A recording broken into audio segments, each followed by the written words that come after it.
नमस्कार दोस्तों, आपका हमारे चैनल में फिर से स्वागत। दोस्तों, आज की इस वीडियो में हम जानेंगे पैरासिटामोल टैबलेट के बारे में।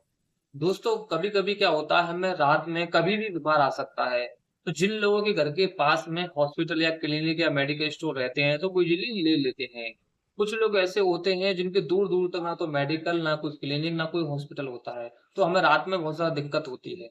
जब हमें रात में दिक्कत होने लगती है, तो दोस्तों हमारे पास जो है वो पैरासिटामोल टैबलेट जो है अगर रहती है, तो हमें कोई परेशानी होती है तो हम अपने पेशेंट को दे सकते हैं। यदि आपके पास में कोई हॉस्पिटल या क्लिनिक नहीं है, तो आपको रात में भागना पड़ेगा काफ़ी दूर तक। तो इसलिए आपके घर में जो है पैरासिटामोल टैबलेट होनी चाहिए। यदि आपके घर में बच्चे हैं, तो आपके लिए पैरासिटामोल ड्रॉप या सस्पेंशन ये भी होनी चाहिए, क्योंकि हो सकता है रात में आपके बच्चे को कभी भी दिक्कत हो सकती है। तो दोस्तों, आज की इस वीडियो में हम जानेंगे पैरासिटामोल के बारे में फुल डिटेल्स। तो दोस्तों, यदि आप हमारे चैनल पर नए आए हो तो प्लीज हमारे चैनल को कर दो सब्सक्राइब और वीडियो को लाइक करना ना भूलें। साथ ही साथ बेल आइकन को प्रेस कर दें, जिससे कि नई वीडियो आती है तो वो आपको जल्द से जल्द मिल जाए। चलिए दोस्तों, वीडियो में हम आगे बढ़ लेते हैं। दोस्तों, आपको बता दूं, पैरासिटामोल टैबलेट जो होती है वो एक नॉर्मली टैबलेट होती है।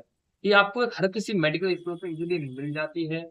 ये आपकी ड्रॉप में, ये आपकी सस्पेंशन में और ये आपको सिरप और टैबलेट तीनों फॉर्म में इजीली मिल जाती है। दोस्तों, यदि आपके घर में बच्चे हैं, 3 साल का है या 5 साल का है, तो उसके लिए आप सिरप रखें।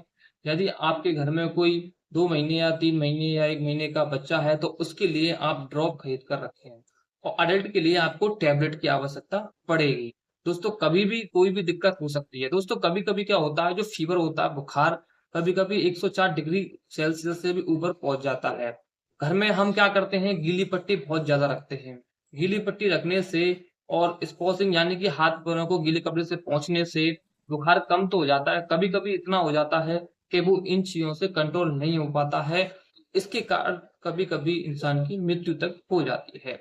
तो इसलिए दोस्तों, यदि आपके पास टैबलेट होगी तो आप टैबलेट दे देंगे और स्पोर्सिंग और गीली पट्टी आप माथे पर रखोगे, इन दोनों को मिलाकर आपका फीवर जो है बिल्कुल ठीक हो जाता है। दोस्तों, आपको बता दूं, ये पैरासिटामोल जो है वो आपको मार्केट में काफी ब्रांड नेम से मिल जाती हैं, जैसे कि आपकी डोलो। दोस्तों, डोलो में आपकी ये 650 मिलीग्राम और आपको 500 मिलीग्राम दोनों मिल जाती है। कालपुल जो आती है वो भी आपको 500 मिलीग्राम और 650 मिलीग्राम में मिल जाती है। और क्रोसिन जो आती है एडवांस दोस्तों, वो आपकी 500 मिलीग्राम में होती है। और बात करें बच्चों की, तो इसमें काफी ड्रॉप और काफी आपको सिरप देखने को मिल जाती है। दोस्तों, आपको बताऊं, ये ड्रॉप जो होती है उसमें आपका 125 मिलीग्राम पर एमएल होता है। अब बात करें सस्पेंशन या सिरप की, तो इसमें आपका 250 मिलीग्राम पैरासीटामोल पर एमएल होता है। और दोस्तों, टैबलेट की बात करें तो 500 मिलीग्राम और 650 मिलीग्राम दो रेंज में आपको अवेलेबल होती है। दोस्तों, पैरासीटामोल जो होती है वो आपकी एंटी पायरेटिक और एंटी एनाल्जेसिक होती है। एंटी पायरेटिक वह दवाइयां होती हैं जो हमारे बुखार को कम करने का काम करती हैं। एंटी एनाल्जेसिक वह दवाइयाँ होती हैं जो हमारे पेन यानी कि दर्द को कम करने का काम करती हैं। दोस्तों, होता क्या है, जब हम पैरासिटामोल लेते हैं तो हमको बुखार के साथ में कभी-कभी क्या है, हमारे शरीर को दुखन रहती है, हमारा शरीर दुखता है, हाथ-पैरों में भड़कन रहती है, दर्द बहुत ज़्यादा होता है। तो ये दोस्तों, ये टैबलेट जो होती है बुखार के साथ में दर्द को भी कम करने का काम करती है।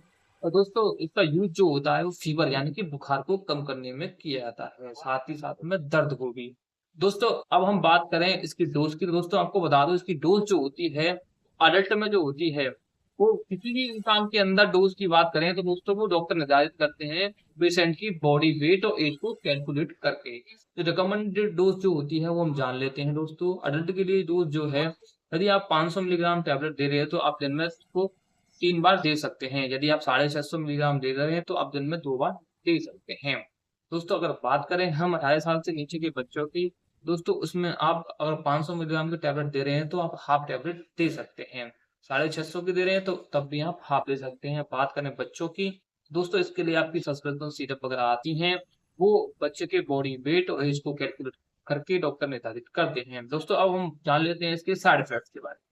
तो दोस्तों, आपको बता दो, इसके साइड इफेक्ट जो हैं वो कॉमनली होते हैं, जैसे कि आपको नोजिया यानी कि उल्टी की शिकायत रहेगी, वोमिटिंग उल्टी भी हो सकती हैं, डेजीनेस यानी कि आपको चक्कर की शिकायत रह सकती है, आपका पेट जो है वो अपसेट रह सकता है, शायद हो सकता है आपको गैस की भी शिकायत रहे। ये इसके कुछ कॉमनली साइड इफेक्ट हैं। साइड इफेक्ट कुछ ज्यादा बड़े नहीं हैं, छोटे से ही साइड इफेक्ट होते हैं।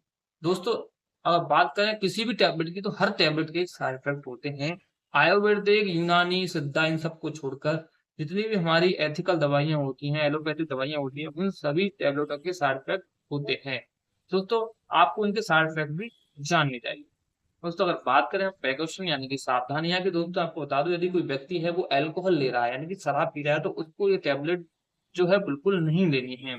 किसी भी तरह का नशा कर रहा है तो उसको ये टैबलेट बिल्कुल भी नहीं लेनी है, अपने डॉक्टर की एडवाइस लेनी है। यदि कोई प्रेग्नेंट वूमन है यानी कि गर्भवती महिला है, तो उसको भी अपने डॉक्टर की एडवाइस से ये टैबलेट लेनी है, क्योंकि इसमें हमारी 2 जान हो जाती हैं, प्लस माँ प्लस बच्चा। तो इसलिए हमें अपने डॉक्टर की एडवाइस से ही लेनी है। यदि कोई महिला है ब्रेस्ट फीडिंग यानी अपने बच्चे को स्तनपान करा रही है, तो उसको भी अपनी डॉक्टर की एडवाइस से ही टैबलेट लेनी है, क्योंकि इसके साइड इफेक्ट हैं। तो हो सकता है बच्चे को कुछ प्रॉब्लम हो सकती है, क्योंकि वो बच्चे का दूध पी रहा है, तो इसलिए आपको ये टैबलेट जो है वो अपने डॉक्टर की एडवाइस से ही लेनी है। दोस्तों, अगर वीडियो अच्छी लगी तो लाइक करें, ज्यादा से ज्यादा शेयर करें। धन्यवाद, मिलते हैं नेक्स्ट वीडियो में, तब तक आप स्वस्थ रहिएगा।